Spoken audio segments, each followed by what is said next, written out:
So guys, welcome to our channel once again. In today's video on our JAMB CRK exam revision series, we have here just this one question to answer on the topic leadership qualities. So guys, this video will be about Solomon. So in short, stay till the end of this video as we have just one question here to answer. The question here says, the remnants of the tribes that the children of Israel could not utterly destroy were made slaves by A. David, B. Saul, C. Rehoboam, D. Solomon. So guys, the answer to this question is option D, that's Solomon. That's it for this question. So this is where we'll end this video for today, guys.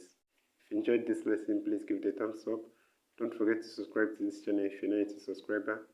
Also, if you have any specific question regarding this video, you can drop your question in the comment section below and we'll be sure to give you a response. So finally guys, I want to encourage you to join our YouTube channel community where we post major updates on JAMB examination.